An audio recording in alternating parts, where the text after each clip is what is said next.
हरिओम। श्री गुरुभ्यो नमः। स्वागत है आप सभी का आज के इस व्याख्यान में। हम सभी लोग अष्टाध्यायी काशिका व्याख्या के साथ अध्ययन प्रारंभ किए हैं। कल इसके पहले भाग में हम लोगों ने क्यों व्याकरण पढ़ना चाहिए, व्याकरण किसे कहते हैं, ये सारी बातें जानी थी। आज कल मंगलाचरण के साथ साथ हमने थोड़ा सा विषय प्रारंभ किया था। फिर जब मैं घर गया, क्योंकि कल थोड़ा सा जुकाम इत्यादि भी था, तो कभी कभी जुकाम में उतनी बुद्धि नहीं काम करती है, तो मुझे लगा कि अभी किसी भी विषय से किसी के जुड़ाव होने में मुख्य कारण होता है अनुबंध चतुष्टय। यदि अनुबंध चतुष्टय ठीक ठाक बता दिया जाए तो व्यक्ति की रुचि उस पर स्वतः हो जाती है। इसलिए अधिकारी, विषय, संबंध, प्रयोजन इत्यादि सब कुछ निर्देश करते हुए फिर विषय में चला जाए। आज हम लोग यथासंभव अयोन, ऋलिक, एवं, एवोच इत्यादि सूत्रों के अर्थों को भी जानने का प्रयास करेंगे। तो व्याकरण में जो एकदम मूलभूत है, जिसको कहते हैं बीज, बीज डालना हम लोग आज से प्रारंभ करेंगे। तो ये क्या है कि अधिकारी कौन है इसका। तो यद्यपि व्याकरण का अधिकारी जो शास्त्रनिष्ठ व्यक्ति है, जो व्यक्ति संस्कृत के शास्त्रों में निष्ठा रखता है और शास्त्रों का अध्ययन करना चाहता है, वह व्यक्ति अधिकारी है। इस पर मीमांसा और की जाए तो बहुत कुछ है, पर फिर भी मैं अपनी दृष्टि से जो यह अपना अध्यापन करना प्रारंभ किया हूँ, उस दृष्टि से मैं कहूँ कि इसका अधिकारी कौन है, कौन इसको पढ़ सकता है। तो किसी भी आयु वर्ग का जो शुद्ध हिंदी समझ सकता हो, जो संस्कृत में रुचि रखता हो, तथा जो संस्कृत व्याकरण को समझने के बाद हमारे शास्त्रों में क्या ज्ञान निहित है यह समझने की इच्छा रखता हो, जो संस्कृत में निहित ज्ञान राशि को समझने के लिए उसकी चाबी खोज रहा हो। इसमें विषय क्या है? विषय तो हम लोग पर्याप्त मात्रा में जान ही गए हैं, यह व्याकरण विषय है। व्याकरण में इसमें प्रारंभ से लेकर के अयुण से लेकर अ सूत्र तक का हम अध्ययन करेंगे, जिसमें शब्द राशि कैसे बनती है, कैसे कैसे क्या क्या शब्द निष्पन्न होते हैं, ये सारी बातें हम लोग जानेंगे। इस विषय का और इस ग्रंथ का प्रतिपाद्य प्रतिपादक भाव संबंध होगा, और क्यों पढ़ें ये सारा प्रयोजन हम लोग कल संकेत कर चुके हैं। ठीक है, तो अब आए यदि हम, तो व्याकरण का शरीर क्या है, वृत्ति, भाष्य इत्यादि बातों को हम लोगों ने कल जाना था। आज आगे बढ़ते हैं। तो मंगलाचरण में जो अथ है, ये यहाँ अथ शब्दानुशासनम, यह मंगलाचरण अर्थ का निपात है और ऐसा कहा है। पर अधेत्ययम शब्द अधिकारार्थ प्रयुज्यते। अथ ये जो शब्द है यह किस लिए प्रयुक्त किया जाता है? अधिकार के लिए, अधिकारार्थ, ये भाष्यकार का मत है। तो अधिकार भी हो गया, किसी विषय को अधिकृत किया गया है, किसी विषय का मंगलाचरण हो रहा है, यह बात स्वयं समझ सकते हैं। ठीक है, तो अब ये तो बात हो गई अथ की। फिर हम लोग शब्दानुशासनम, शब्द का क्या तात्पर्य, शब्दानुशासनम का अर्थ क्या है ना, ये हम लोगों ने जाना था। तो शब्दानुशासनम अनुशिष्यन्ते शब्दाः अनेन इति, अनुशासन किया जाता है शब्दों का जिसके द्वारा वह अनुशासन है, वो शब्दानुशासन है, जिसके द्वारा शब्दों का अनुशासन किया जाता। अनुशासन किया जाना मतलब कि शब्द की साधुता संपादित करना। ठीक है, शब्द सही है या नहीं है यह जानना अनुशासन कहलाता है। किन शब्दों का अनुशासन होगा, तो इस पर उत्तर दिया था लौकिका नाम वैदिका नाम। ये सारी बातें हम लोगों ने कल जानी थी, है ना। अब ये प्रश्न क्या है कि शब्दानुशासन का प्रकार क्या होगा, तो उत्सर्ग अपवाद शैली द्वारा। उत्सर्ग मतलब सामान्य नियम, अपवाद मतलब विशेष नियम। कल हमने उस पर भी बताया था कि कुछ सामान्य नियम बता देंगे, कुछ विशेष नियम बता देंगे। सभी ब्राह्मणों को दही दो, कौंडिन्य को तक्र दो, ऐसा नियम बता देंगे, तो उसी से अपने आप कुछ सामान्य विशेष नियम बनाते बनाते चल जाएगा। अब फिर वर्णों के उपदेश का प्रयोजन क्या है? तो वर्णों के उपदेश का प्रयोजन है प्रत्याहार की सिद्धि, प्रत्याहार बनाना। प्रत्याहार क्या है? अल्प प्रयास में, कम शब्दों में, कम वर्णों में, कम से कम में अधिक से अधिक बातों को कह जाने का सामर्थ्य प्रत्याहारों में होता है। ठीक है, तो वो प्रत्याहार कैसे बनते हैं वो भी आज हम आप लोगों को बताएंगे, है ना। अल्प प्रयास द्वारा शास्त्र में प्रवृत्ति के लिए प्रत्याहार होते हैं। प्रत्याह्रियन्ते संक्षिप्यन्ते वर्णाः अस्मिन् इति प्रत्याहारः। शॉर्टकट में, शॉर्ट नेम कह दिया जाता है, संक्षिप्त कर दिया जाता है जिसमें वर्णों को, वह प्रत्याहार कहा जाता है। जैसे अ इ उण ऋ ये 2 सूत्र हैं। इन दोनों सूत्रों में कितने वर्ण हैं ये हम कहना चाहें तो सीधे गिनकर कह सकते हैं अ इ उ ऋ ल, इतने वर्ण हैं, साफ साफ हम आसानी से कह सकते हैं। पर इसको संक्षिप्त में कहना चाहें तो हम कह सकते हैं अक, है ना। आ इ उ, या देखिए इसमें कितने वर्ण हैं? 3 हैं, अ इ उ। हम संक्षिप्त में इसको अण कह सकते हैं, अण, अण कह दिए तो यह संक्षेपीकरण हो गया। वही संक्षेपीकरण कहलाता है प्रत्याहार। ठीक है, तो प्रत्याह्रियन्ते संक्षिप्यन्ते वर्णाः, प्रत्याहृत किए जाते हैं, संक्षिप्त किए जाते हैं वर्ण, जिसके द्वारा वह प्रत्याहार है। और प्रत्याहारों के लिए ही वर्णों का उपदेश किया गया है। किसी भी भाषा की सबसे छोटी इकाई होती है, सबसे मूलभूत इकाई होती है, बीजभूत इकाई होती है। छोटी का मतलब ये मत समझिएगा कि छोटी मतलब छोटी, वट वृक्ष का बीज बहुत छोटा होता है, उसमें काल शक्ति पर आश्रित होकर देखा जाए तो उसमें कितने वट वृक्ष और कितने बीज उसमें निहित हैं यह काल ही जानता है ना। तो इसलिए ये बीज हैं, वर्ण जो हैं किसी भी भाषा के बीजभूत हैं।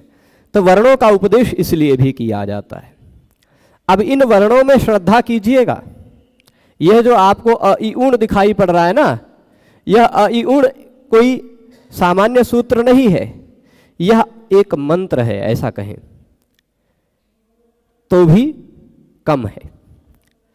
यह शब्द राशि, शब्द विज्ञान का बीज है। 3 छोटे छोटे बीज हैं, जिन 3 छोटे छोटे बीज पर बहुत विशालकाय वटवृक्ष हमें 3 बनाने हैं। ठीक है, तो अ इ उ ये 3 वर्ण पहले देखिए, ये काशिका शैली यहाँ से प्रारंभ हो रही है, काशिका वृत्ति है। ये जो इतने संस्कृत में लिखा हुआ है, आप संस्कृत भाषा पढ़कर समझेंगे, बहुत सरल शैली से ये व्याख्या की गई है और आप आसानी से समझेंगे। संस्कृत भाषा के माध्यम से भी मैं थोड़ा बहुत बताऊंगा और हिंदी तो हमारा चलता ही रहेगा। ठीक है, तो अब देखिए अ इ उण ये सूत्र है, पहला सूत्र। इसके विषय में कहानी मिलती है नंदिकेश्वर कारिका में। नंदिकेश्वर नाम के एक समीक्षक हुए हैं जिन्होंने अपनी कारिका में पहले ही श्लोक में नृत्तावसाने नटराज राजो ननाद ढक्काम नवपंचवारम उद्धर्तु कामः सनकादि सिद्धान एतद् विमर्शे शिवसूत्र जालम, ये हमने सुना होगा। ये नंदिकेश्वर कारिका के पहली कारिका है। उसके बाद उन्होंने कारिकाओं में अय उण इत्यादि सूत्रों की व्याख्या भी की है। उनके अनुसार अय उण का क्या अर्थ है, ये आप नंदिकेश्वर कारिका बहुत बड़ा ग्रंथ नहीं है, ऑनलाइन स्रोत पर उपलब्ध है। 100 से भी बहुत कम श्लोक हैं, वह आप देख करके पढ़ सकते हैं रुचि हो तो। ठीक है, वेदांत परक उन्होंने भी व्याख्या की है, ब्रह्म से तादात में दिखाते हुए इन सूत्रों की। कुछ संकेत मैं और जगहों का भी करूंगा। तो अब अ इ उण, अ इ उ ण, बहुत प्रश्न होंगे इसमें, इस सूत्र में। उन सभी प्रश्नों के समाधान की दृष्टि से हम लोग देखते जाएंगे। पहले तो देखिए इसकी वृत्ति में क्या लिखते हैं, अ इ उ इत्यनेन क्रमेण, अ इ उ इत्यनेन क्रमेण मतलब इसी क्रम से। पहले ई अ उ नहीं कहा, या उ अ ई नहीं कहा, या उ ई अ नहीं कहा, अ ई उ यह 3 क्रम से कहा। ठीक, इत्यनेन क्रमेण वर्णान उपदिश्य, वर्णों का उपदेश किया। ये वर्णों का उपदेश किया, ये 3 वर्ण हैं। इन 14 सूत्रों को हम लोग वर्ण समाम्नाय कहते हैं, अक्षर समाम्नाय कहते हैं। और भी बहुत कुछ कहते हैं। कल मैंने थोड़ा सा संकेत किया था कि इन 14 सूत्रों का भगवान राम पर कभी अर्थ लिया जाता है। अलग अलग संप्रदाय वाले अपने अपने संप्रदाय के आधार पर भी इन 14 सूत्रों का अर्थ लेते हैं। किस तरह से लेते हैं वो भी थोड़ा सा आपको उसका क्या कहते हैं निदर्शन दिखा दूंगा, जिसको ट्रेलर कह सकते हैं। ठीक है, थोड़ा सा दिखा दूंगा। मैं आज नई तरह से इसको थोड़ा सा और टाइप करके बढ़ाया हूँ। और ये शुरुआत में ही बोल देता हूँ, यह जो चल रहा है यह PDF भी, और इसके लिए मैं जो पुस्तक, बहुत सारे लोगों ने कल पूछा कि कौन सी पुस्तक लें, वह पुस्तक कौन सी होनी चाहिए, वो पुस्तक भी मैंने डिस्क्रिप्शन में उसकी लिंक दी है। वो पुस्तक PDF के प्रारूप में आप डाउनलोड कर सकते हैं, और यदि खरीदना चाहें तो उसी पुस्तक के PDF में ही कहाँ से वो प्रकाशित है वो दिख जाता है, मंगा सकते हैं। अमेजन पर भी वही लिख कर खोज लेंगे तो अमेजन पर भी वो पुस्तक मिल जाएगी और आप ले सकते हैं। तो ये तो पुस्तक की बात हो गई, PDF की भी बात हो गई। यह PPT जो मैं यहाँ चला रहा हूँ, जो टंकण किया गया है, एक हमारे छात्र हैं शिवम जी के द्वारा, उन्होंने ये परिश्रम करके किया है। कुछ कुछ चीज़ें आज मैंने जोड़ी है इसमें, पर उनका बहुत अच्छा परिश्रम है। ये PPT का भी PDF बना करके मैंने डिस्क्रिप्शन में उसका भी लिंक डाल दिया, वो भी डाउनलोड कर सकते हैं। प्रत्येक कक्षा में मिल जाएगी आपको, कक्षा के विवरण में। तो अब अ इ उ इत्यनेन क्रमेण, अ इ उ इत्यनेन क्रमेण, देखिए इत्यनेन मतलब इस क्रमेण, इति अनेन क्रमेण, ये देखिए 3 वर्ण दिखाया। इस क्रम से जो व्यक्ति यहाँ ध्यान देगा वो पूरा समझेगा, और इसी समझते समझते संस्कृत समझ का विकास भी हो जाएगा। वर्णान उपदिश्य, वर्णों का उपदेश कर रहे हैं। ये 3 वर्ण हैं ऐसा कहना चाह रहे हैं। आप कहेंगे 3 कहाँ हैं, तो 3.5 या 4 वर्ण हैं। अभी तो है, को काहे छोड़ रहे हो भाई? तो कह रहे हैं नहीं, ये 3 ही वर्णों का उपदेश करके णकारम इतम करोति, णकार एक इत संज्ञक वर्ण का भी यहां ग्रहण कर रहे हैं। 3 वर्ण ग्रहण करने के बाद ण का इत संज्ञा कर दिया। ण की इत संज्ञा क्यों कर दी? इतम णकारम करोति, यानी 3 इत संज्ञक णकार के अभी ग्रहण कर रहे हैं। अब इत क्या होता है? धातु हो, सूत्र हो, गण हो, उणादि हो, वाक्य हो, लिंगानुशासन हो। अच्छा, इसमें एक बात और भी कह रहा हूं कि समझते हुए कोई भी शब्द यदि आपको लगता है कि नहीं समझ रहा आया, मैं अपने तरफ से प्रयास करूंगा कि पूरा समझ में आए, लेकिन आप लोगों का भी यह कर्तव्य है कि हमें पूरा समझना है। मेरी तो यह इच्छा है कि मुझे पूरा समझाना है, पर आप में भी यह इच्छा उदित होनी चाहिए कि मुझे पूरा समझना है। तो एक भी वर्ण, एक भी शब्द को छोड़े न, सब पर ध्यान से सुने। जो न समझ में आए वह तुरंत पूछें। आप यदि 10 बार पूछेंगे तो मैं 11 बार बताऊंगा, ऐसी प्रतिबद्धता के साथ मैं बैठा हूं। ठीक है, तो आप पूछ सकेंगे, ये ध्यान रखिएगा। मैं नहीं समझ रहा हूं कि मैं किस तरह बता रहा हूं, आप लोगों को कितना समझ में आ रहा है। कुछ लोग इधर उधर देखेंगे तो नहीं समझ में आएगा, पर यदि यही ध्यान देकर देखेंगे, पूरा समझने का प्रयास करेंगे तो समझ में आएगा। अ इ उ इत्यनेन क्रमेण, अ इ उ इस क्रम से वर्णान उपदिश्य, वर्णों का उपदेश किया। इस क्रम को भी नहीं बदला जा सकता है, वो अभी आगे बताएंगे कारण। इत्यनेन क्रमेण, यही क्रम क्यों है? ठीक है, कई कारण हो सकते हैं क्रम का इसका, पर अ इ उ इत्यनेन क्रमेण वर्णान उपदिश्य, वर्णों का उपदेश किए। वर्णों का उपदेश करने के बाद अन्ते णकारम इतम करोति, णकार को इत संज्ञक कर रहे हैं। ठीक, इत संज्ञक णकार का भी ग्रहण कर रहे हैं। किस लिए? ण क्यों कहा? जब इस सूत्र में 3 वर्ण कहना था तो खाली अ इ उ कह देते, ण न कहते। क्यों कहा? प्रश्न उठ सकता है ना, क्योंकि हमको तो गिनना 3 वर्ण है। जब 3 ही वर्ण गिनना है तो ये चौथे का ग्रहण क्यों? तो कह रहे प्रत्याहारार्थम, प्रत्याहार बनाने के लिए। क्या होता है प्रत्याहार? मैंने इसी व्याख्यान में बता दिया है कि प्रत्याह्रियन्ते संक्षिप्यन्ते वर्णाः, जिसके द्वारा संक्षिप्त किया जाता है वर्णों को। यह केवल संक्षेपीकरण के लिए एक ण इत संज्ञक वर्ण को ग्रहण किया। ठीक है, ये बात समझ गए? णकारम इतम करोति, यहाँ पूरा ये पहला लाइन समझ गए होंगे। अ इ उ इत्यनेन क्रमेण, अ इ उ इस क्रम से वर्णान उपदिश्य, वर्णों का उपदेश किया। उपदेश करने के बाद, ये लेप प्रत्ययांत शब्द है, उपदिश्य मतलब उपदेश करने के बाद, अंते, उपदिश्य अंते, अका स्वर्ण दीर्घा से दीर्घ हो गया है, उपदिश्यांते, उपदिश्य अंत णकारम इतम करोति, ण को इत संज्ञक के रूप में बता रहे हैं। किस लिए, क्या जरूरत है ण बताने की, तो बता रहे हैं प्रत्याहारार्थम, प्रत्याहार बनाने के लिए। कौन सा प्रत्याहार बना लेंगे, तो कह देंगे तस्य ग्रहणम भवति एकेन, उसका ग्रहण केवल एक ही प्रत्याहार से होता है। बनाना चाहे तो आप बना लेंगे, अण भी बन जाएगा, इण भी बन जाएगा, बनेगा ना, अण और इण बनेगा, लेकिन इण बनाना निरर्थक है। निरर्थक क्यों है, क्योंकि जितने हम इण कहेंगे, इण में किसका किसका ग्रहण हो पाएगा, ई और ऊ का। देखिए प्रत्याहार क्या होता है उसका मैं सिस्टम समझा देता हूं। 14 सूत्र जो हैं, ज्यादातर लोग यद्यपि जानते होंगे पर फिर भी मैं एक बार बता देना मेरा कर्तव्य है कि जो इसमें से किसी भी वर्ण से शुरू कर दिया जाए और अंतिम जो हलंत वर्ण है वहां पर रोक कर दिया जाए, ऐसा जो दो वर्णों का समुदाय बन जाता अ ण, यह अपने बीच वाले सभी वर्णों का बोधक हो जाता है। अ ण कह दिया गया, अण बन गया। देखिए इसका हमने लिया अ, इधर ण, अण बन गया, वह अण मतलब हो गया अ ई उ। अण का तात्पर्य क्या हो जाएगा, अ ई उ, तीनों का बोधक हो जाएगा।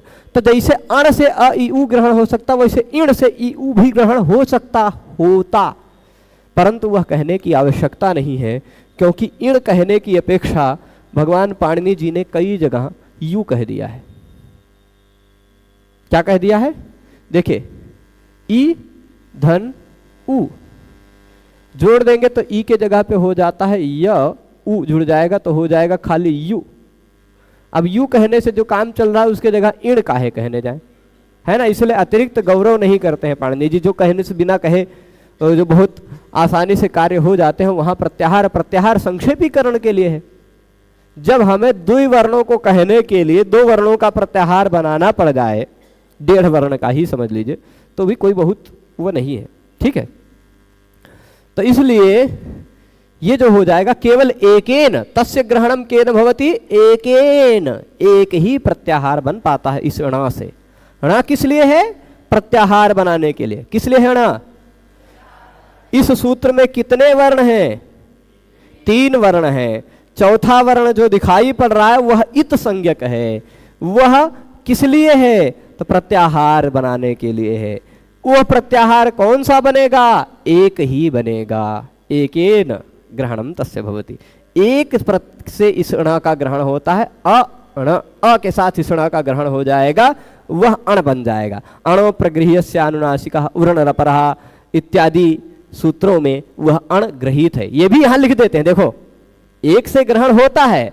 देखो क्या बता रहे हैं, उरण रपरः इति अकारेण, उरण में जो अण दिखाई पड़ रहा, उह अण रपरः, उह अण, अण जो दिखाई पड़ रहा है ना, वह अण अ, ये वाला है, ठीक। अब जब हम लोग उरण रपरः पढ़ेंगे तो उह मतलब री के स्थान पर अण यानी अ ई उ हो रहा हो तो वह रपर हो जाता है, यानी वह अर इर उर हो जाता है। यह उरण रपरः जब हम लोग पढ़ेंगे तब समझेंगे, अभी खाली संक्षेप में। तो वह जो ग्रहण है वह ग्रहण एक प्रत्याहार से होता है। वो प्रत्याहार कौन सा है, जो उरण रपरः में अकार के साथ लिखा हुआ है, अकारेण, इति अकारेण, इति अकारेण, इत्यकारेण जो लिखा हुआ है इसका मतलब क्या है, इति धन अकारेण। उरण रपरः सूत्र में जो अकार के साथ उस ण का ग्रहण किया गया है, अण में ण दिखाई पड़ रहा है ना, ण का ग्रहण किया अकार के साथ, है ना, अकार के साथ ग्रहण किया हुआ है ना। ऐसे ही अण अप्रगृह्यस्य अनुनासिकः, और हाँ अनुदित सवर्ण से चा प्रत्यय में है अण, लेकिन वह अण दूसरा वाला है। वह जब अनुदित सवर्ण से चा प्रत्यय समझाएंगे तब समझाएंगे, है ना, या लण सूत्र समझाएंगे तब समझाएंगे उसको। तो अब ह्रस्वम अवर्णम प्रयोगे संवृतम, एक नया विषय आ रहा है। यह विषय मैंने लघु सिद्धांत कौमुदी पढ़ाते समय भी तुल्यास्य प्रयत्नम सवर्णम के संग में लगभग संकेत किया था, है ना। देखिए आप जब कभी भी ह्रस्व अवर्ण या दीर्घ अवर्ण का प्रयोग करते होंगे तो आपको दोनों में अंतर दिखाई पड़ता होगा। अ आ, है ना। अ बोलने में कम मुंह खुलता है, आ बोलने में थोड़ा सा ज्यादा खुल जाता है ना। यद्यपि इन दोनों का उच्चारण स्थान एक है, कंठ, कंठ से ही सीधे इसका भी उच्चारण होता है। आ जीभ को हमें कुछ नहीं करना पड़ता है। जैसे छ झ टाठा डढाणा में जीभ अलग अलग जगह पर लाना ले जाना पड़ता है ना। वैसे ही आ बोलने में जीभ ऐसे फ्लैट खड़ी रहती है, सीधी, है ना। और आ दोनों बोल लेते हैं, बोलने में उच्चारण स्थान नहीं बदलता पर प्रयत्न बदल जाता है, प्रयत्न बदल जाता है ना। अ संवृत है, आ विवृत हो गया, है ना। तो ये कह रहे हैं जो ह्रस्व अवर्ण है, यदि यहां सूत्र में तो ह्रस्व अवर्ण कहा, ठीक है। अब आप समझ लीजिए ये जो ह्रस्व अवर्ण है ना, यह एक वर्ण नहीं है, आपको एक दिखाई पड़ रहा है। भविष्य में हम लोग जानेंगे ये एक नहीं, ये 18 है। कितने हैं ये हम जानेंगे, यहो 18 है, यहो 18 है। यहां खाली 3 वर्ण नहीं लिखे हुए हैं इस सूत्र में, इसको जोड़ लिया जाए तो 3.5 वर्ण है कुल मिलाकर। आधा अणा अणा आधा ही माना जाता है, अर्धमात्रिक 3.5 मात्रा वाले, मतलब 4 वर्ण है कुल मिलाकर। फिर भी 3.5 मात्रा के ये जो दिखाई पड़ रहे हैं 4 वर्ण, ये 4 वर्ण नहीं, कुल मिलाकर के कितने हैं? 55 वर्ण है। 18 18 18 और 1, ठीक है। तो इसलिए ये जो अ है ना, यह अ ह्रस्व अवर्ण जो है, ह्रस्व ही, ये अ जो होता है 6 प्रकार का ह्रस्व होता है, 6 प्रकार का दीर्घ होता है और 6 प्रकार का प्लुत मान लीजिए ऐसा होता है। आ लिखकर भी कुछ लोग लिखते हैं, या ऐसे ही अ लिखकर ही लिख देते हैं कुछ लोग, ठीक है। अच्छा, यहां थोड़ा सा ऊपर कर देते हैं, है ना। तो अब ये जो दिखाई पड़ रहा है आपको 3 प्रकार का, ये जो छोटा वाला ह्रस्व 6 प्रकार का है, ये 6 प्रकार का जो ह्रस्व अ है, इसका उच्चारण हम लोग ऐसे करते, अ मुंह कम खोलते संवृत है। ह्रस्वम अवर्णम, ह्रस्व अवर्ण जो है वह प्रयोगे संवृतम, प्रयोग करने में ही केवल संवृत है, बोलने में ही केवल संवृत है। व्याकरण शास्त्र में आप लोग उसको विवृत ही समझिए, ठीक। आ में कोई अंतर नहीं है, खाली बोलने में अंतर है, हम लोगों के बोलने में अंतर है। तो कहेंगे यदि व्याकरण शास्त्र की दृष्टि से इनमें कोई अंतर नहीं है, व्याकरण शास्त्र में देखा जाए तो कोई अंतर नहीं है, तो फिर हम लोगों के बोलने में क्यों अंतर दिखाई पड़ता है आ में? ये प्रश्न उठ सकता है। तो कहते हैं नहीं, दीर्घ प्लुत जो है वो विवृत है, दीर्घ और प्लुत जो आ है ये दोनों, ये तो विवृत है, ये संवृत है। तो जो दोनों का अगर आभ्यंतर प्रयत्न अलग अलग हो गया, एक विवृत एक संवृत, कैसे कहेंगे कि दोनों एक ही जाति के हैं? कैसे कह पाएंगे बताइए? दोनों एक ही जाति के नहीं है ना, दोनों सवर्ण तो नहीं है ना। उच्चारण स्थान भले एक के है, लेकिन प्रयत्न तो अलग अलग हो गया ना। हम लोग अष्टाध्यायी पढ़ते पढ़ते भी 3-4 दिन बाद भगवान ने चाहा तो हम लोग पहुंचेंगे तुल्यास्य प्रयत्नम सवर्णम 1-1-9 नंबर सूत्र में। वहां हम आपको समझाएंगे कि उच्चारण स्थान और आभ्यंतर प्रयत्न ये दोनों तुल्य होगा तभी सवर्ण होगा ना। तो अब उच्चारण स्थान इन सब का तुल्य है, पर आभ्यंतर प्रयत्न तुल्य नहीं है, समान नहीं है, ये विसंवृत ये विवृत है ना। इसीलिए यहां बता रहे ह्रस्वम अवर्णम प्रयोगे संवृतम। ये सारी शब्दावली खाली याद रखिएगा। संवृत मतलब भली भांति थोड़ा सा ढका हुआ, थोड़ा सा ढका हुआ। विवृत मतलब विवृत हो गया, विवरण हो गया, खुल गया, ज्यादा खुल गया, है ना। तो संवृत संवृत विवृत ऐसा होता है। आ अंतर आपको दिखाई पड़ेगा, है ना। तो ये जो है प्रयोगे संवृतम दीर्घ प्लुतयोस्तु विवृतत्वम, दीर्घ और प्लुत का तो विवृतत्व है, ये दोनों तो विवृत है। तो कहेंगे तेषाम सावर्ण्य प्रसिद्ध्यर्थम अकारः इह शास्त्रे विवृतः। अब देखिए ये यहां तक तो हम समझ गए, ये दोनों विवृत हैं, बाद वाले दीर्घ और प्लुत वाले ये दोनों तो विवृत हैं, ये वाला संवृत है। कहां पर? प्रयोग में, केवल प्रयोग में बता रहे हैं, शास्त्र में नहीं। हम लोग बोल रहे हैं वो शास्त्र थोड़े ना है, प्रयोग है, वाक्य है। बोलने में हम लोगों के ये समृत है, परंतु इन तीनों को एक दूसरे का सवर्ण बनाने के लिए, ये तीनों एक दूसरे के सवर्ण हैं ऐसा सिद्ध करने के लिए हमको तेषाम सावर्ण्य, सावर्ण्य मतलब सवर्णता, सवर्णता एक ही जाति के हैं, एक ही वर्ण, एक ही समान वर्ण है ये तीनों, ऐसा प्रसिद्ध करने के लिए, प्रसिद्धि अर्थम, प्रसिद्ध्यर्थम, प्रसिद्धि के लिए, ऐसा प्रसिद्ध करने के लिए कि ये तीनों एक दूसरे के सवर्ण हैं, इसलिए अकारः इह शास्त्रे, इस सूत्र में, इह शास्त्र में जो यह अकार कहा गया है वह अकार विवृतः, विवृत है, ऐसी प्रतिज्ञा की जाती है। बोलने में हम सबके प्रयोग में भले ही यह जो अकार है ह्रस्व अवर्ण, वह बोलने में प्रयोग में भले समृत है, लेकिन यहां ह्रस्व आकार जो है वह विवृत है, ऐसा ऐसी प्रतिज्ञा की जाती है। क्यों, क्या आवश्यकता है विवृत बनाने की? तो ये समझ रहे पूरी बात, जो ना समझे वो बताएंगे। भाई स्वाभाविक बात है, यदि दोनों का प्रयत्न अलग अलग है, दोनों को बोलने की प्रक्रिया अलग अलग है थोड़ी सी, तो ये दोनों एक दूसरे के सवर्ण कैसे होंगे? दोनों एक दूसरे के सवर्ण कैसे होंगे, है ना? तो अभी जब ऐसे दोनों एक दूसरे के सवर्ण नहीं होंगे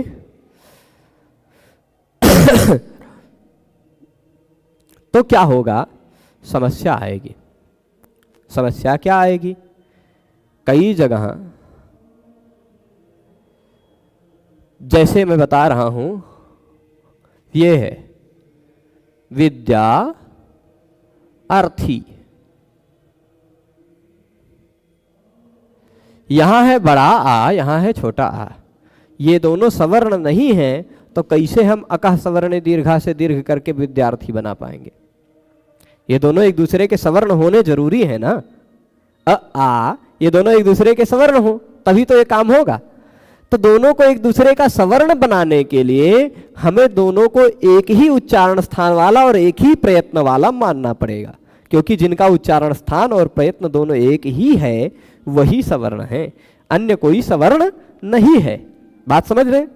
तो इस आधार पर बोलने में तो हमें साफ साफ लग रहा अ आ अंतर है। बोलने में इसलिए कह रहे हैं, प्रयोग में तो भले ही यह समृत है ह्रस्व अ, अन्य जो दीर्घ प्लुत है वो विवृत है, लेकिन फिर भी यह जो ह्रस्व आकार है यह इस शास्त्र में विवृत है, ऐसी प्रतिज्ञा की जाती है। ठीक है? तो जब यदि शास्त्र, व्याकरण शास्त्र कहता है कि अविवृत है, तो हम लोग काहे समृत प्रयोग करते हैं? क्यों करते हैं बताइए? हम लोगों को भी ऐसे आ जैसे बोलते हैं आ, वैसे बोल देना चाहिए। आ बोलते हैं जितना मुंह खोल के आ, उतने खुले में बोलना चाहिए। ऐसा होता है क्या? नहीं। तो इसलिए वो समझाने के लिए एक बात समझ लीजिएगा, आएगा ये सारी बातें बाद में आएंगी, विस्तार से आएंगी। संक्षेप में मैं संकेत कर रहा हूं कि व्याकरण शास्त्र में सबसे असिद्ध सूत्र है अंतिम सूत्र। व्याकरण शास्त्र को, जो पाणिनि जी का 8 अध्याय वाला व्याकरण शास्त्र है ना, 8 अध्यायों वाला, मैं यहां लिख देता हूं, उस 8 अध्याय वाला व्याकरण में हम लोग 8 अध्याय हैं। 8 अध्याय में हर एक अध्याय में 4-4 पाद हैं। 8 चौक 32 पाद। ठीक, 8 चौक 32 पाद।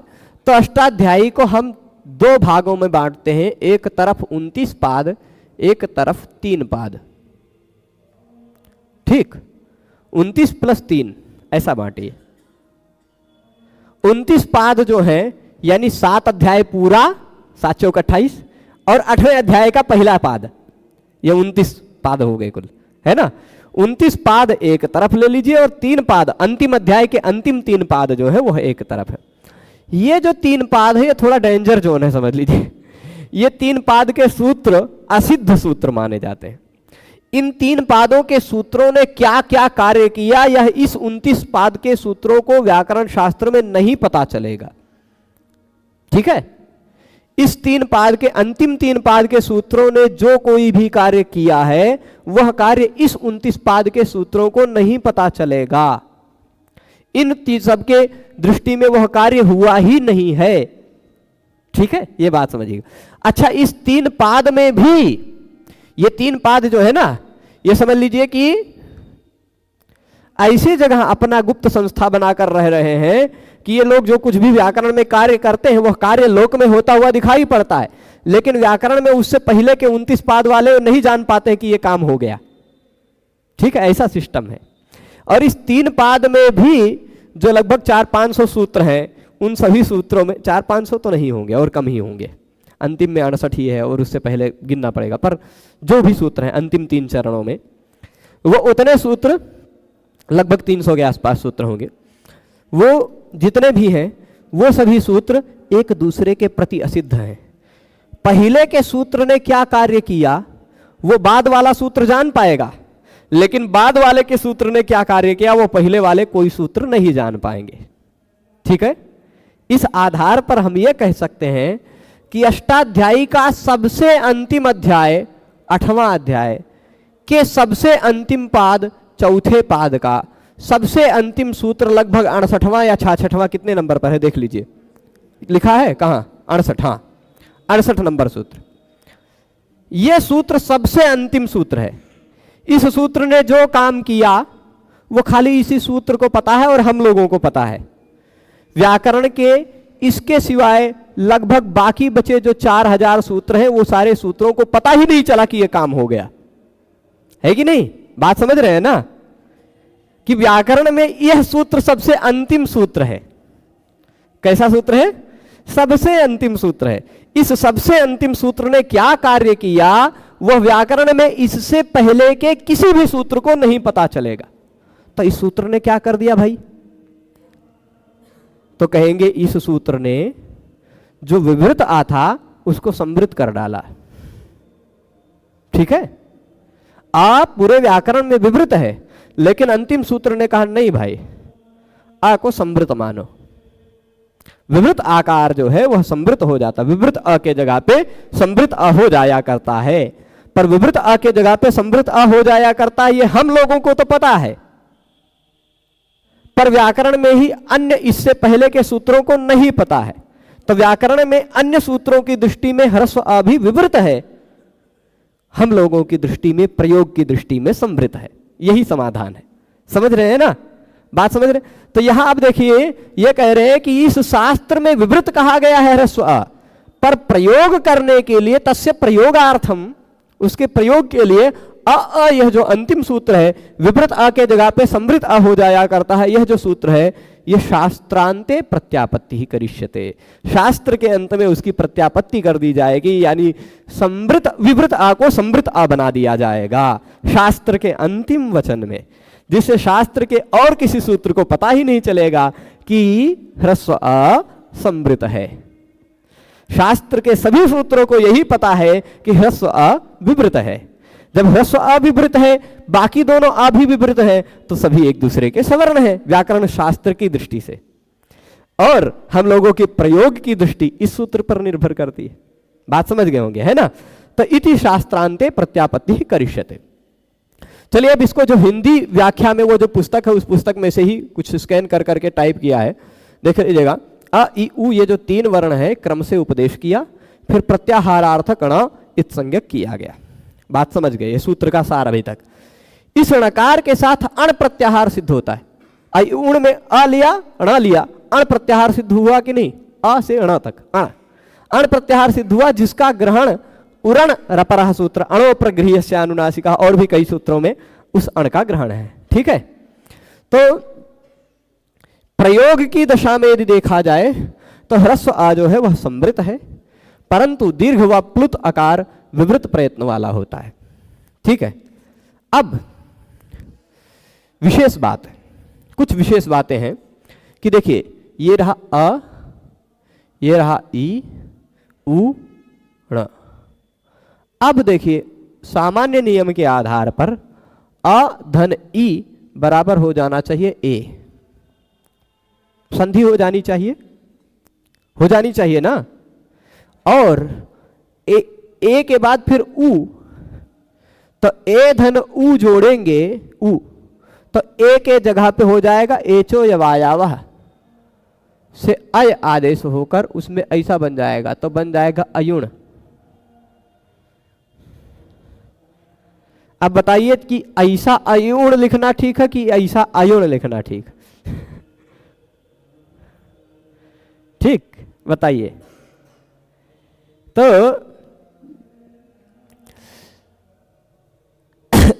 ऐसा बनना चाहिए, संधि हो जानी चाहिए, काहे संधि नहीं हुई? तो कहते हैं संधि का अभाव कई कारणों से है। एक कारण संदेह न रहे। यदि अयुण होता तो आपको कैसे पता चलता कि यहाँ अ ई उ ण है? पता चल पाता? सीधी बात, सामान्य सी बात। यदि हम संधि करके लिखे होते, इस अ ई को मान लीजिए ए बना लिए होते, फिर एचो या वायावा से अय आदेश करके अयुण लिखे होते, या ए उण करके और कुछ दूसरा बनाए होते ना, तो यदि संधि करके लिखे होते तो क्या आपको पता चल पाता कि यहाँ पर 3 वर्ण हैं? कौन कौन से हैं? आप तब गिनते आ या उ, ई नहीं गिनते, य गिनते। गिनते कि नहीं? तो इसलिए संधि कार्य, समता कार्य का अभाव क्यों है?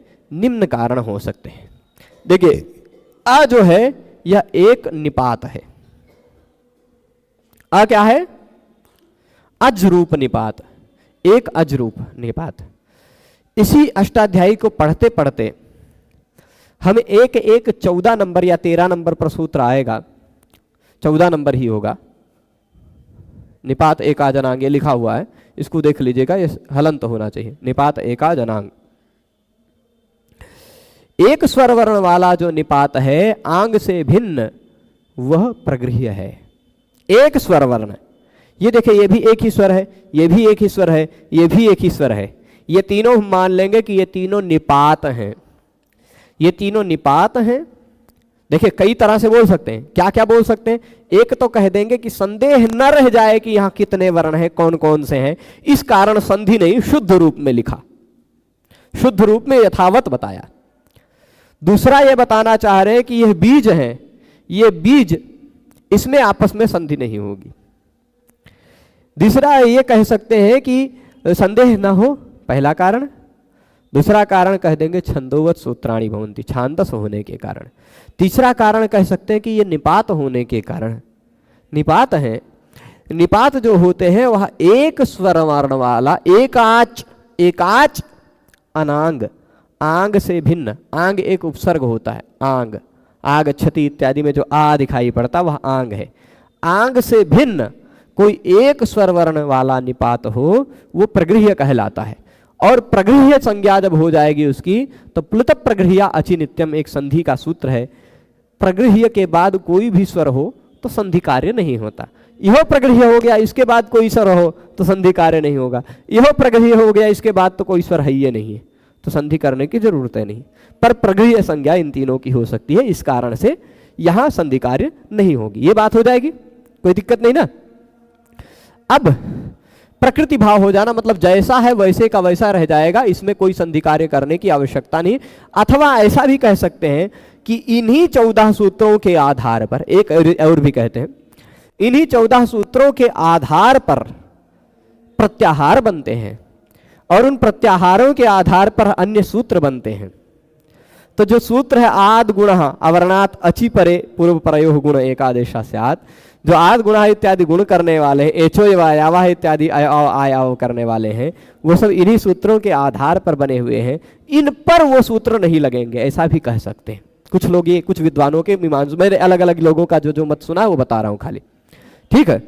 अथवा ये देखिए, ये बात ये भी लिखी इन्होंने कि आचार्य ने स्पष्टार्थ प्रत्याहार सूत्रों में संहिता कार्य नहीं किया, स्पष्टता के लिए, कि स्पष्ट पता चले कि कौन कौन से वर्ण है, इसलिए संधि नहीं किया, ठीक है।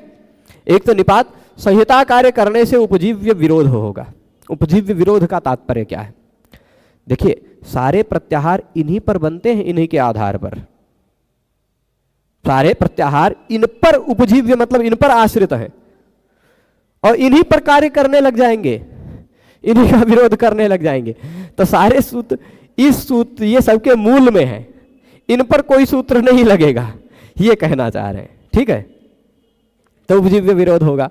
अब प्रश्न उठता है कि क्या अ ई उ इसके क्रम में कोई परिवर्तन संभव है? क्या हम ई उ आ कर दें या ई आ उ कर दें? तो कहेंगे नहीं। परिवर्तन इसलिए संभव नहीं है क्योंकि अण के द्वारा अ ई उ तीनों का ग्रहण हो सके। अण कहें तो तीनों का ग्रहण हो जाए, और जब हम इण कहें तो आ का ग्रहण ना हो।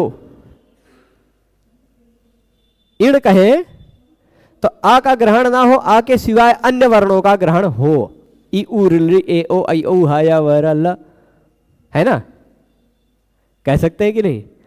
तो इण कहने से अ हट जाए,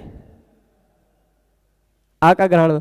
और जब हम उण कहें, उण भी जाता, उ रे ली ए ओ ऐ औ ह य व र लण तक जाता है उण, है ना?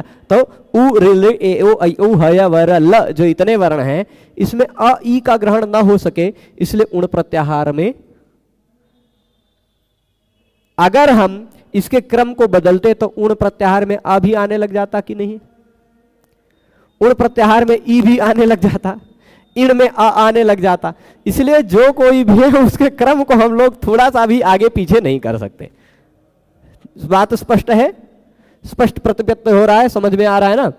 अब देखिए, कुछ मैं एक संकेत कर दे रहा हूं, खाली आपकी रुचि होगी तो भविष्य में पढ़िएगा। एक सिद्धांत मिलता है, अमंत्रम अक्षरं नास्ति नास्ति मूलम अनौषधम अयोग्य पुरुषो नास्ति योजकस्तत्र दुर्लभः। ये बात ध्यान रखिएगा, आप सबके जीवन में उतारने वाली बात है कि संसार में कोई भी ऐसा अक्षर नहीं है जो मंत्र न हो।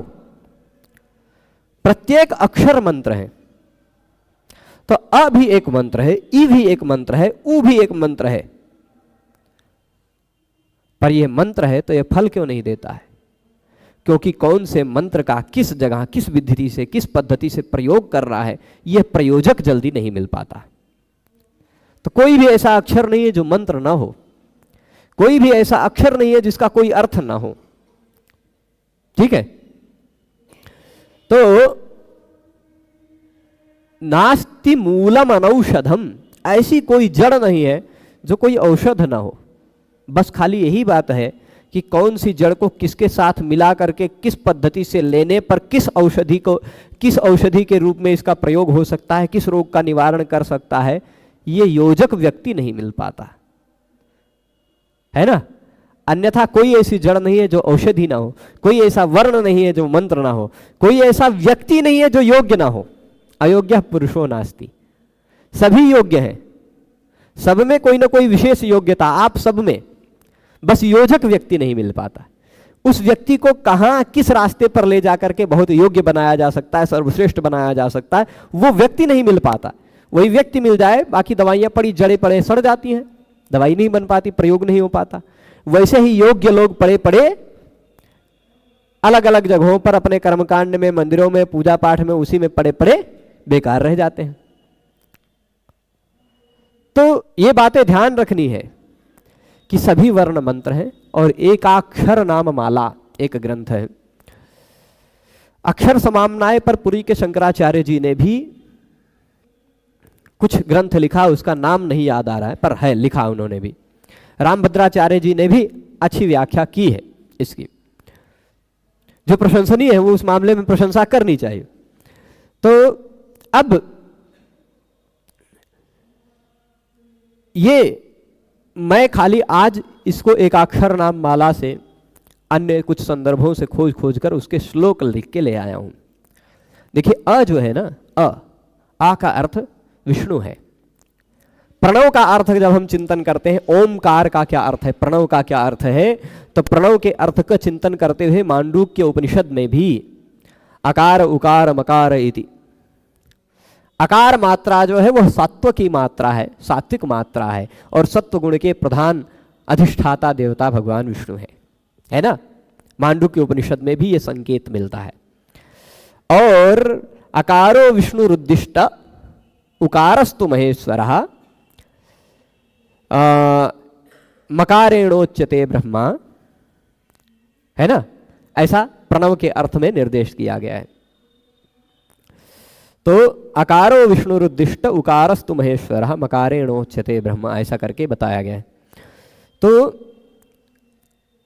ब्रह्मा विष्णु महेश ये तीनों ओम में निहित हैं। ऐसा ओम में जैसे बताया गया है वैसे हम यहां भी बताएंगे अ इ उण में भी वह तीनों निहित हैं। अब कहेंगे अयुण और ओम में, तो ओम प्रणव जो है वह अत्यंत लघु है, पर प्रणव के ही बीज से ये तीन बीज हम अलग अलग निकाल लेंगे, अनग बीज निकाल लेंगे और उसी बीज से पूरा प्रपंच बनता है। एक एक बीज से बहुत कुछ निकल सकता है। तो वैसे अ में आपको चार बीज छोटे छोटे दिखाई पड़ रहे हैं, अ इ उ ण। इन चारों का चार स्वतंत्र अर्थ है। क्या अर्थ है? तो कहेंगे अकारो विष्णु रुद्दिष्ट, अकार के रूप में विष्णु भगवान कहेंगे। हमारे संप्रदाय में वेदांत देशिक स्वामी हुए हैं, उन्होंने अ शब्द से भगवान विष्णु को बताते हुए अ शब्द की सातों विभक्तियों का प्रयोग करते हुए एक अनुष्टुप छंद में श्लोक लिखा है, भगवान विष्णु की पादुका की स्तुति करते हुए पादुका सहस्रम नाम के ग्रंथ में। याम अश्रयति यान धत्ते या एन आय आच्चया यास्य मानाय यही वान्या सा मामवतु पादुका। वहां कहा है याम अह श्रयति, जिसको अ यानी विष्णु भगवान जिस पर आश्रित रहते हैं, या अम धत्ते, या मतलब जो पादुका अम विष्णु भगवान को धारण करती है, या एन याति जो विष्णु भगवान के साथ जाती है।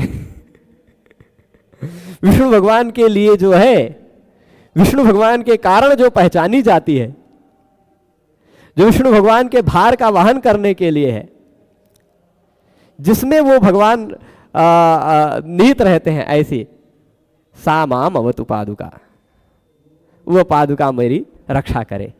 भगवान की पादुका का आश्रय लेते हुए उन्होंने वो श्लोक लिखा। तो अ शब्द से विष्णु भगवान उनके रूप में अ का वर्णन उन्होंने भी किया है। ठीक है, तो अकारो विष्णु रुद्दिष्ट, आकार का अर्थ विष्णु भगवान है। केवल विष्णु भगवान ही नहीं है, राम भी। देखिए अत सातत्य गमने एक धातु है, अतति साततम गच्छतीति अह, ऐसा अत सातत्य गमने धातु से ड प्रत्यय लगा करके बनाया जा सकता अ। अथवा अवरक्षणे अवति रक्षति, अवधातु पालन इत्यादि अर्थ में भी है, जो रक्षण करते हैं, पालन करते हैं समग्र संसार का, जो सतत गतिशील रहते हैं, ऐसे अ भगवान विष्णु है। ठीक है, और भी अन्य धातुओं से ड प्रत्यय लगा करके अ बनाया जा सकता है। तो अनेक अर्थ हो सकते हैं। कुछ अर्थ संक्षिप्त में अह कृष्ण शंकरो ब्रह्मा शक्रः सोमो नीलो नलः सूर्य प्राणो यमः कालो वसंतः प्रणवः सुखी। अ के इतने सारे अर्थ, ये खाली मैं व्याकरण में खाली संक्षेप में संकेत कर रहा हूं, इसको इतने विस्तार में मैं नहीं जाऊंगा। रिलेट इत्यादि में खाली ऐसे बता दे रहा हूं। ये एकाक्षर नाम माला नाम का ग्रंथ है, एक एक अक्षर के कितने कितने अर्थ हो सकते हैं कुछ संकेत किया है उस ग्रंथ में, सभी वर्णों के अर्थ को। तो अ का अर्थ क्या है? कृष्ण भगवान भी आ के अर्थ है, शंकर भगवान भी आ के अर्थ हैं, ब्रह्मा भी, शक्र यानी इंद्र भी, सोम देवता चंद्र, अनिल यानी अनिल और अनल दोनों हैं, पवन देव और अग्नि देवता दोनों हैं, फिर सूर्य, प्राण, यम, काल, वसंत, प्रणव, प्रणव यानी ओंकार भी अ में निहित है ना, और सुखी व्यक्ति भी अ। ठीक है, तो इतने सारे अर्थ अ के कहे जा सकते हैं। अब इसमें किसी के साथ आप भाव ले लेकर के अलग अलग संप्रदाय वाले यहां ले लेंगे रामानुज भगवान श्री कृष्ण, राम यानी बलराम, उनके अनुज श्री कृष्ण, रामानुज भगवान है, अ से भगवान श्री कृष्ण है। और कृष्ण भगवान आ गए तो कृष्ण भगवान के परिकरों में ई से अस्य अपत्यम पुमान इह, आ के जो पुत्र है वो ई हो गए। जैसे दशरथस्य अपत्यम पुमान दाशरथी बनेगा ना, वैसे अस्य अपत्यम पुमान इह हो जाएगा। तो अत ईय सूत्र से ईय प्रत्यय लगाकर बनाएंगे। तो आ के जो पुत्र है वो ई है। आ के पुत्र कौन है? श्री कृष्ण भगवान के पुत्र प्रद्युम्न, इसलिए कामदेव ई शब्द से कहा गया। प्रद्युम्न कामदेव के ही अवतार है ना, इह कामः, ई शब्द से काम अर्थ लिया जाता है, क्योंकि श्री कृष्ण भगवान। अब हम सबके क्या कहते हैं, अर्चा अवतार में जो हम लोग अपने पद्धति से अर्चा करते हैं, है ना, उसमें प्रद्युम्न, अनिरुद्ध, उन सब का भी महत्व है। तो वो प्रद्युम्न जी भी आ जाएंगे यहाँ इह शब्द से। पर फिर भी यहाँ इह कामः स्थाणुरिंद्रोर को वरुण पादपो द्विजः द्विपः शुचि श्रीमान जो बालो विरिंचि कृत्तिका सुतः। इह ई शब्द का अर्थ कामदेव भी है, स्थाणु यानी शिव जी भी है, इंद्र इह है ना, शिव जी भी है, इंद्र सूर्य वरुण वृक्ष और हाथी, दीप यानी हाथी, पवित्र धनवान या श्रीमान शोभावान, अज ब्रह्मा जी, बाल बालक, विरिंची, यहाँ भी अज अज शब्द का अजन्मा भी ई से कहा जा सकता जिसका कोई जन्म ना हुआ हो। यहाँ विरिंची यानी ब्रह्मा जी यहाँ आएंगे। कृत्तिका सुतः कार्तिकेय, इतने सारे ई के अर्थ हैं। उ का अर्थ उकारस्तु महेश्वरः, ये भी मिलता है प्रणव के अर्थ में। और उर गौरी पति रुह कालः, उ गौरीपति है यानी शिव जी, उ काल भी है, उ सेतु भी है, नाथ भी है, परायण यानी जिस हम सबके आश्रय हो सकते हैं, नारद भी उ शब्द से कहे गए हैं। सूर्य भगवान सब में है भी, आ में भी निहित है, ई में भी निहित है, उ में भी निहित है, सब में है ना सूर्य भगवान। अनिल, पाशी यानी वरुण देवता, ये भी है सब जगह। मार्कंडेय और रावण, उसे रावण भी आ जाएगा। ठीक है, अब यहां भाववश ऐसे अर्थ लिया जा सकता है कि राम भगवान ने ई का तात्पर्य क्या हो जाएगा कि ये हाँ उ ऐसे कह दीजिए रावण का ना से नाश किया राम जी ने रावण का नाश किया। ई से और कुछ जो भाव में, भाव जगत में जितना जाना हो आप इन परस्पर जोड़ जोड़ करके ले जाइए, पूरा ये कहानी बनाइए इसमें। ठीक है, खाली संकेत कुछ हमने कर दिया है, जितना आप इसमें और विस्तार में जाना चाहें वो इन सबसे आपस में संबंध करके जा सकते हैं। ठीक है, अण का अर्थ होता है अण प्रकटे निष्फले चैव प्रस्तुते ज्ञान बंधयो, अण प्रकट अर्थ में। अब ब्रह्मा विष्णु महेश ये तीनों प्रकट स्वरूप में अयुण में, तीनों हो गए प्रकट यानी हो गया अयुण। अच्छा, ये सब जो 14 माहेश्वर सूत्र है मैं बता रहा हूं, ये मंत्र के रूप में है। यदि आपकी श्रद्धा हो तो किसी को भयंकर विषम ज्वर हो, कैसा भी हो ज्वर, इनको मंत्र के रूप में आप माहेश्वर सूत्रों को शुद्ध बोलते हुए श्रद्धा पूर्वक उससे अभिमंत्रित करके पिला दें, उसका ज्वर इत्यादि समाप्त हो जाता है। ये भी है, ये मंत्र की शक्ति होती है। ठीक है, तो ये सब एक प्रकार के प्रकट अर्थ में, निष्फल अर्थ में, प्रस्तुत अर्थ में, ज्ञान अर्थ में, बंधन अर्थ में, इन सब में भी इसका प्रयोग होता है। तो ऐसे और भी आप जाना चाहें तो इसके और गहराई में जा सकते हैं। हम लोग आते हैं ऋलिक सूत्र पर। ऋलिक सूत्र भी देखिए वही पद्धति व्याख्या। देखिए पहले क्या कहा था, अ इ उ इत्येतान वर्णान ऐसा कहा था, वहां रि लृ इत्येतौ वर्णौ उपदिश्य, है ना। शब्दावली भी एकदम सेम मिलती जुलती जाएगी। देखिए यहाँ अयुण शब्द की जहां व्याख्या कहेंगे वहां अ इ उ इत्यनेन क्रमेण वर्णान उपदिश्य, इस क्रम से वर्णों का उपदेश किया। अब यहाँ कह रहे यहाँ वर्णौ उपदिश्य, क्या कह रहे, इ उ इत्येतौ वर्णौ उपदिश्य, ये दो वर्णों का उपदेश किया। और पूर्वान, ये दो पूर्व वर्ण में है। और अंते ककारम इतम करोति, अंत में क्या किया इन्होंने, ककार को इत संज्ञक किया। पूर्वांश रि लृ इत्येतौ वर्णौ उपदिश्य, ये दोनों वर्णों का उपदेश किया। और फिर पूर्वांश और पूर्व का भी उपदेश किया गया। अ इ उ का तो उपदेश हो ही गया ना, तो अ इ उ ण भी हो गया, रि लृ ये भी हो गए। ये वर्णों का उपदेश करने के बाद ककारम इतम करोति, ककार को इत संज्ञक बनाया। ऋलिक में क ही इत संज्ञक है ना, अंतिम दो वर्ण हो गए, एक क इत हो गया। ठीक है, तो अब तक हमने 5 वर्ण पढ़ लिए हैं, अ इ उ ऋ लृ, और 2 इत संज्ञक वर्ण पढ़ लिए हैं, ण और क। तो ककारम इतम करोति किस लिए, प्रत्याहारार्थम, वही बात उत्तर आ रही ना, वही शैली है, शैली पूरी अनुकृत होती जाएगी। इसलिए हम लोग जब पहले अध्याय के शुरुआती 15-20 सूत्र पढ़ लेंगे तब फिर स्पीड बढ़ेगी, इसमें समय नहीं लगेगा। ऐसा भी समय आएगा कि हम लोग एक एक दिन में 8-8, 10-10 सूत्र भी पढ़ेंगे और समझेंगे। क्योंकि सब जब ये क्या है, ये मूल है, जड़ है। पहला अध्याय यदि आप बढ़िया से तैयार कर लिए तो बाकी के अध्याय आप पढ़ते जाएंगे, समझ में आता जाएगा, पढ़ते जाएंगे, समझ में आता जाएगा, ऐसा होगा। पर जो संबंध एक दूसरे से जुड़ता जाएगा वो जोड़ते चलेंगे हम लोग। तो ये दोनों वर्णों को उपदेश किया और पूर्वांश और पूर्व के वर्णों का भी उपदेश हो ही चुका है। अंत में इन सभी वर्णों के अंत में ककारम इतम करोति प्रत्याहारार्थम, ककार को इत संज्ञक के रूप में बनाया। किस लिए बनाया? प्रत्याहार के लिए बनाया। ठीक है। तस्य ग्रहणम भवति त्रिभिः, यह का ग्रहण जो होता है वो 3 वर्णों के साथ ग्रहण होता है।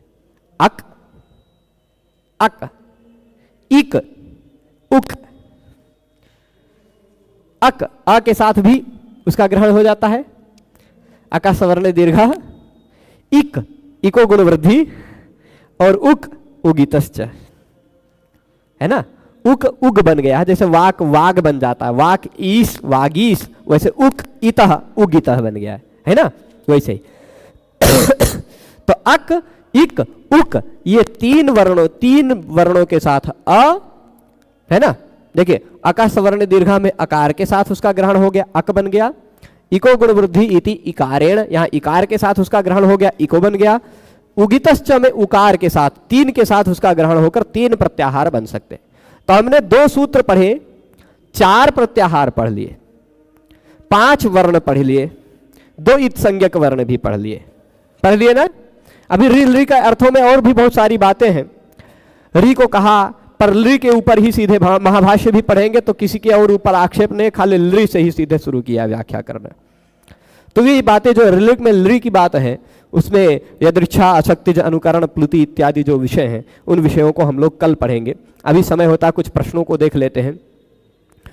कोई लिंक नहीं आई, हमारा सब छूट गया, यूट्यूब पर भी नहीं, कोई नोटिफिकेशन नहीं आया। चलिए तो अब हम क्या करें, आपका पूरा छूट गया, आप प्रारंभ से इस वीडियो को बैक करके फिर से देख सकते हैं।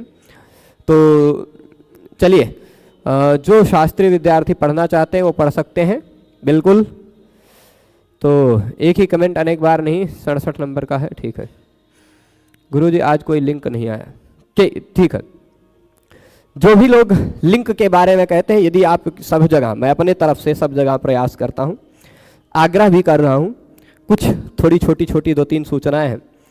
मेरे पास बहुत फ़ोन आ रहे हैं इस बीच में कि कब पढ़ाते हैं, कितने बजे से पढ़ाते हैं, सारी सूचनाएं मैं अपने तरफ से दे रखा हूं। पर कुछ लोगों को अधूरी सूचनाएं मिलने के कारण लोग पता नहीं कहां से नंबर ला करके बहुत फ़ोन करते हैं।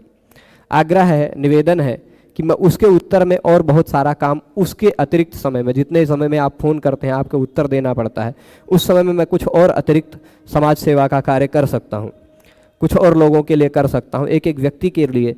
और जब मैं अपने तरफ से प्रयास यही करता हूं कि अधिकाधिक सूचनाएं सबको सार्वजनिक रूप में मिल जाए।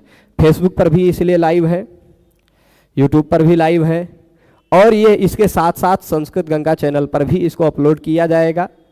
साथ ही साथ जगत गुरु भगवान के हमारे चैनल पर भी ये जाएगा।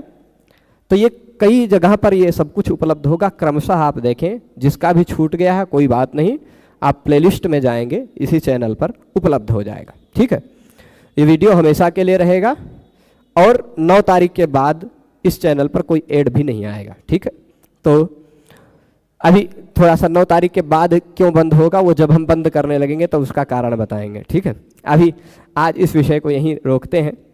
सभी लोग पूरे व्याख्यान में जुड़े रहे, उसके लिए सभी को बहुत बहुत धन्यवाद। नमो नमः।